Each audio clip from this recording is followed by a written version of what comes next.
दाम्बुला सिगिरिया से around 15-20 minute के distance पे है, लगभग 20 किलोमीटर का डिस्टेंस होगा। दाम्बुला जो है वो प्राइमरली फेमस है अपने रॉयल केव टेम्पल के लिए, जो बुद्धिस्ट टेम्पल है उसके लिए।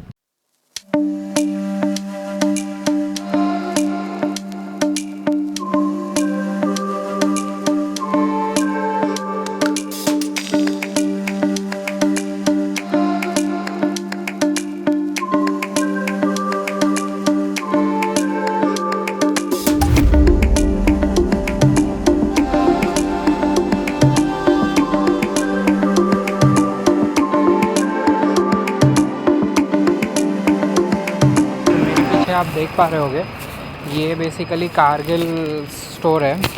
तो मैं अभी जस्ट कोलंबो में हूँ एंड आज सुबह ही आया सिगिरिया से।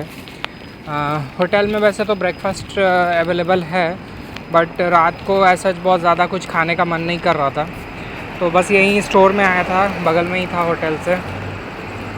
तो मैंने सोचा कि आपको बता दूँ, यहाँ श्रीलंका में कारगिल्स और कील आई गेस ये दो काफ़ी बड़े डिपार्टमेंटल स्टोर्स हैं एंड आपको ज़रूरत की सारे सामान वहाँ पे मिल जाएंगे।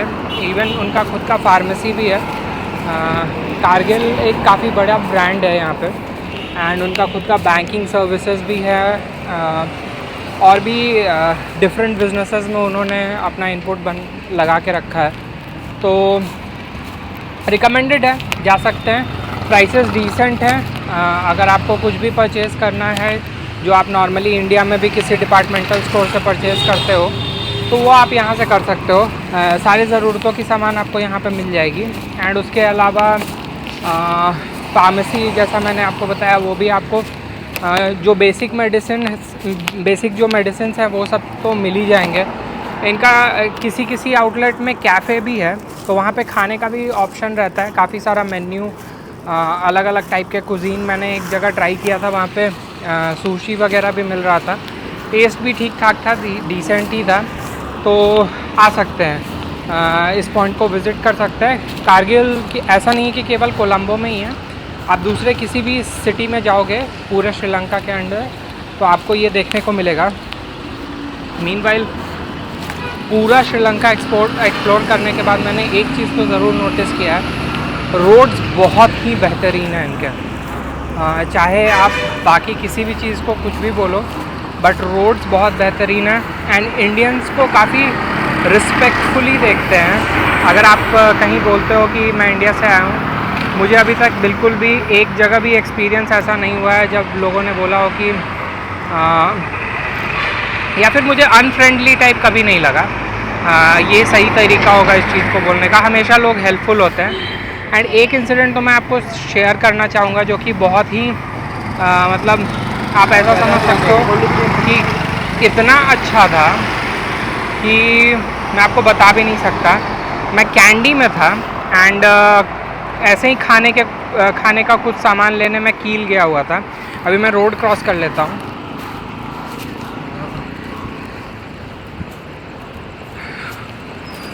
ओके, तो मैं ऐसे ही खाने का सामान लेने कील गया हुआ था। तो उन्होंने बोला कि आप अपना बैग रख लो, लगेज काउंटर जैसे अपने यहाँ होता है वैसे ही। तो मैं वहाँ पे गया। फिर मैं जब वहाँ से निकल रहा था तो उन्होंने मुझे बस ऐसे ही रैंडमली पूछा कि you are from which country. So I said कि आई एम फ्रॉम इंडिया। तो they were like we are really sorry about it sir, हम फॉरेनर्स को बैग रखने के लिए नहीं बोलते हैं बिकॉज़ ये थोड़ा सा डिसरिस्पेक्टफुल हो जाता है and we are not feeling good about it, we are really sorry. तो ऐसे वो काफ़ी बोल रहे थे। फिर मैंने उनको काफ़ी समझाया कि नहीं, आप तो अपनी ड्यूटी कर रहे थे बेसिकली, तो उसमें कोई गलती नहीं है, आपने जो भी किया वो जेन्युइन था। तो मुझे लगा कि लोग काफ़ी अच्छे हैं थ्रू आउट। इवन मैं गॉल में भी था, वहाँ पे भी जिस हॉस्टल में मैं था वहाँ पे होस्ट उसकी काफ़ी अच्छी थी। अर्ली मॉर्निंग वो सुबह उठकर उन्होंने मेरे लिए ब्रेकफास्ट स्पेशली बनाया। यूजुअली ब्रेकफास्ट जो होता है वो उनके यहाँ बजे के अराउंड मिलता है, बट मेरे लिए स्पेशली उन्होंने ब्रेकफास्ट सुबह में बनाने का कंसिडर किया। तो ये सब मतलब छोटा छोटा जेस्चर होता है जो आपको हमेशा याद रहता है। कल भी जब मैं मॉर्निंग में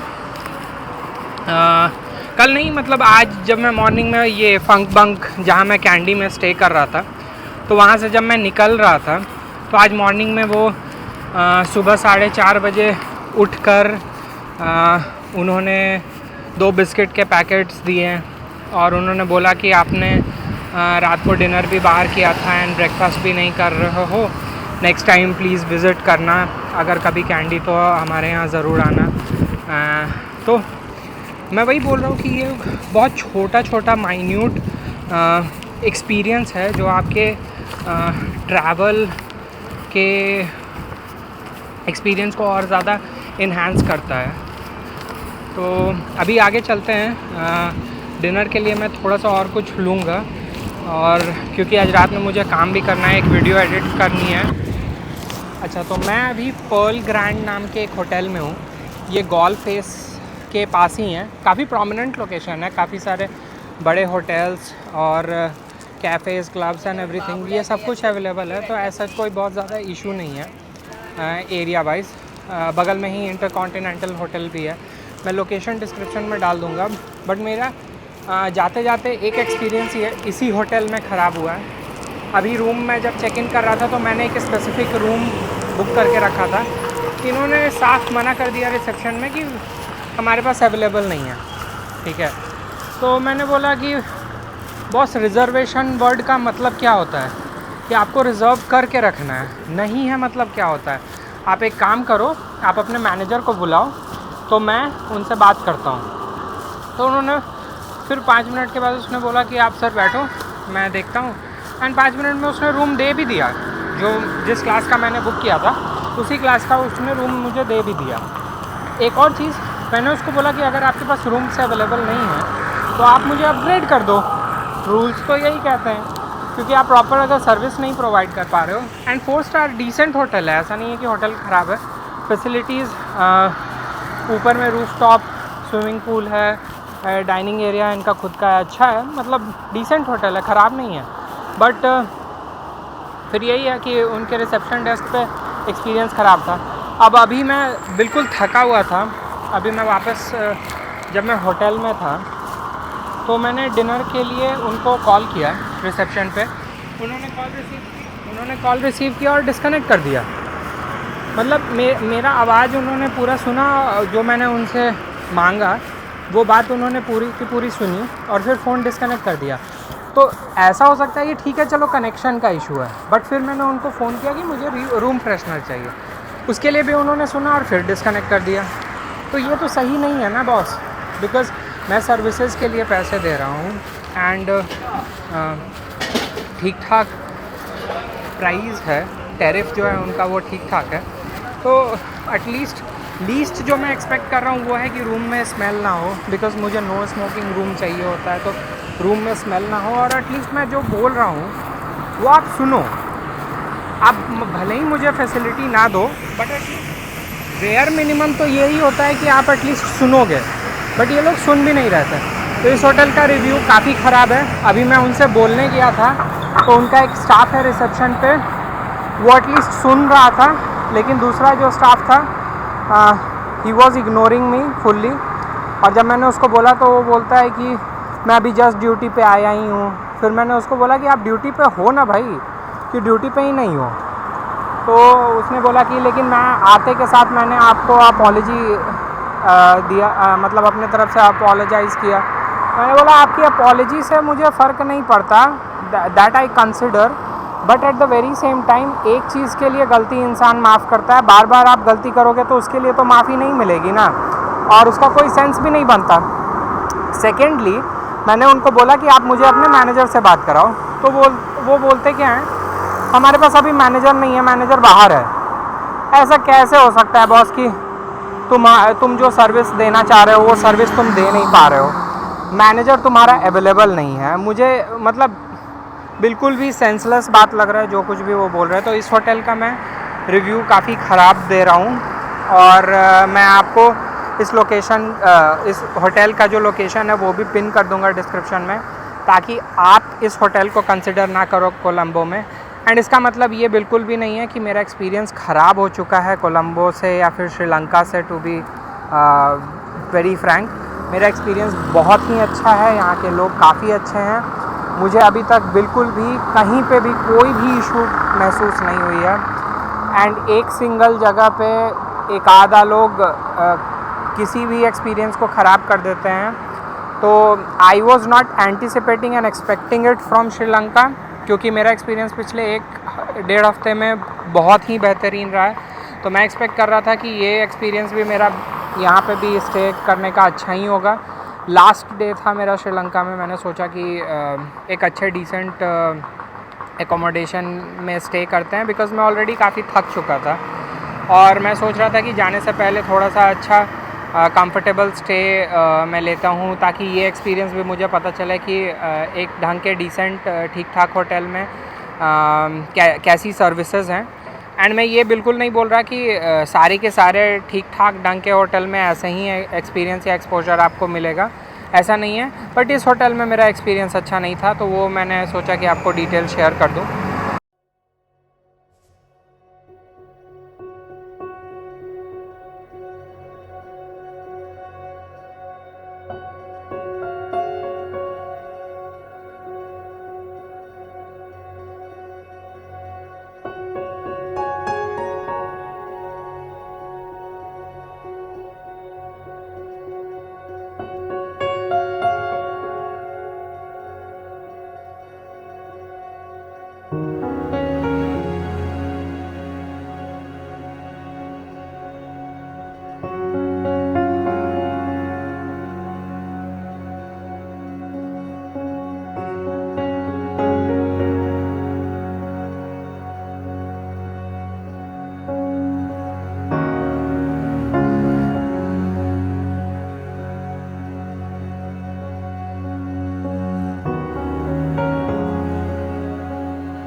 आज है मेरा श्रीलंका में लास्ट डे, और निकलने से पहले एक चीज़ मेरे लिए मैंडेटरी थी। मैं जितने दिन श्रीलंका में था उतने दिन मैंने ये ट्राई किया है। ये है पिंक कलर का एक, आप चेक करोगे, ये मैंने कारगिल से लिया है। ये फ़ालूदा आइसक्रीम है, ये पिंक कलर का फ़ालूदा आइसक्रीम है जो मैंने अभी कारगिल से लिया है पीछे। आप जब कभी भी प्लान करो श्रीलंका आने के लिए, ये आइसक्रीम ज़रूर ट्राई करना। ये बहुत ही यमी आइसक्रीम है, मतलब मैंने इससे अच्छा आइसक्रीम, स्पेशली जो ऐसे आइसक्रीम्स होते हैं ना जिसमें आइस वाला फॉर्मेशन होता है, जैसे हम लॉली लेते थे बचपन में स्कूल के टाइम, बिल्कुल वैसे ही है और बहुत ही बेहतरीन टेस्ट है इसका। मैं सोच रहा था निकलने से पहले आपको इस बारे में बता दूँ। अब मैं निकल रहा हूँ अपने होटल के लिए, एंड वहाँ से फिर मैं निकल जाऊँगा एयरपोर्ट के लिए। एग्ज़िट का जो भी मेरा एक्सपीरियंस होगा वो मैं आपसे शेयर करता हूँ एयरपोर्ट पहुंचकर। तो अभी मैं गॉल फेस में हूँ। इस एरिया का नाम गॉल फेस है। सामने में पीछे आपको दिख रहा होगा मेरे बीच है। मेरे मेरे लेफ़्ट हैंड साइड में गॉल फेस फेमस बीच है, तो वहाँ पे आप जाके इवनिंग स्पेंड कर सकते हो। अभी दोपहर के कुछ 2-2:30 बजे हैं। गॉल फेस का नाम गॉल फेस इसलिए पड़ा बिकॉज़ यहाँ पे अगर आप बीच में नीचे जाके चेक करोगे तो बहुत सारे स्टोन्स मिलेंगे। तो कोलंबो में कॉलोनाइजेशन ब्रिटिश के द्वारा किया गया, डच के द्वारा किया गया, पोर्चुगीज़ के द्वारा किया गया। तो काफ़ी सारे रोड्स के जो नेम हैं वो आपको पोर्चुगीज़ नेम या डच नेम या ब्रिटिश नेम देखने को मिलेंगे। तो सिमिलरली गॉल फेस जो है, गॉल फेस का नाम गॉल फेस इसलिए पड़ा है बिकॉज़ गॉल मीन्स पोर्चुगीज़ में होता है रॉक या स्टोन।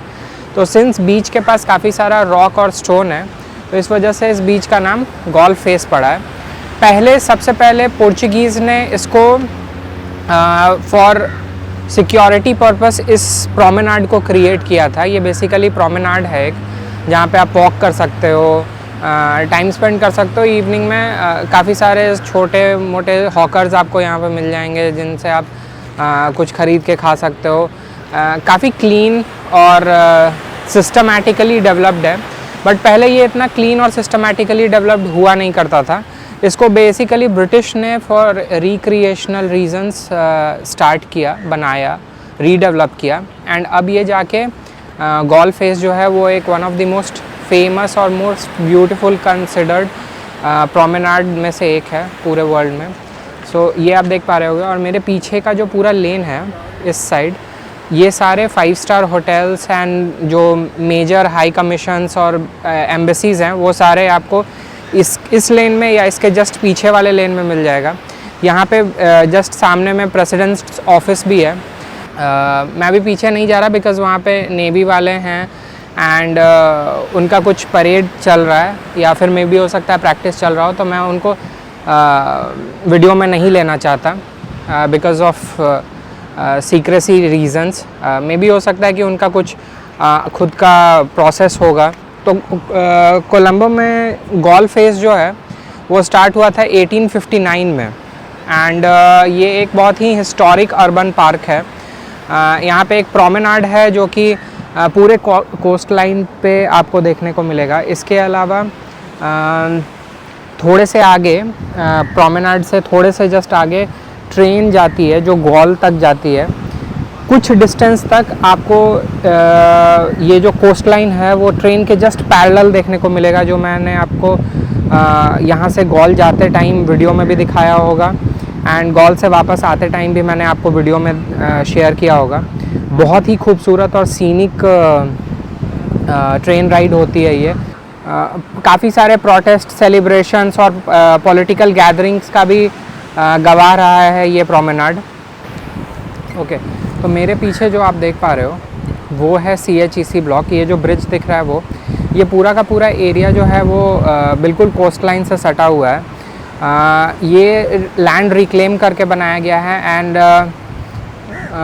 काफ़ी सारे डिफरेंट पर्पसेस के लिए क्रिएट किया जा रहा है इसको। इसका टोटल एरिया अराउंड 265-69 हेक्टेयर्स के आसपास है और ये चाइना हार्बर इंजीनियरिंग कंपनी इसको डेवलप कर रही है। इसमें रेसिडेंशियल कॉम्प्लेक्सेस होंगे, कमर्शियल प्रोजेक्ट्स है, काफ़ी सारे कमर्शियल बिल्डिंग्स है, रिक्रिएशनल एरिया है, होटल्स है, फाइनेंशियल डिस्ट्रिक्ट क्रिएट करने का ये लोग बात कर रहे हैं, प्लस एक मरीना लेन होगा वहाँ पे। तो इस तरीके से आप कह सकते हो कि एक छोटी सी टाउनशिप डेवलप की जा रही है कोलंबो के अंदर ही। सिंस जो मेन एरिया है वहाँ पे अब लैंड बचा नहीं है, तो ये लोग समुद्र से लैंड को रिक्लेम करके वहाँ पे डेवलप करने में लगे हुए हैं। एंड कुछ ऑफिसेज और रेसिडेंशियल कॉम्प्लेक्स जो हैं वो ऑलरेडी डेवलप हो चुके हैं, बट ये थोड़ा सा लंबा प्रोजेक्ट है एंड इसमें टाइम लगेगा इसको कम्प्लीटली बिल्ड होके स्टार्ट होने में।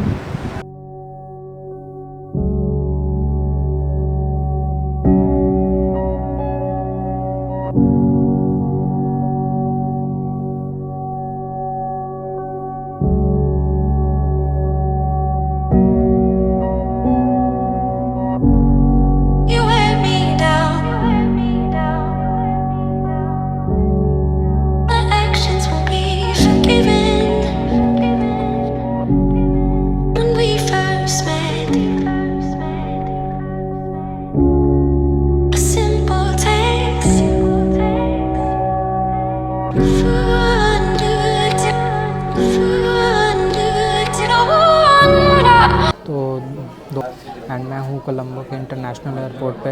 मेरे ट्रिप का एंड हो चुका है। 2 घंटे पहले आया था, थोड़ा ड्यूटी फ्री में टाइम स्पेंड किया इमिग्रेशन एक्सपीरियंस काफ़ी स्मूथ था यहाँ पे एग्ज़िट में।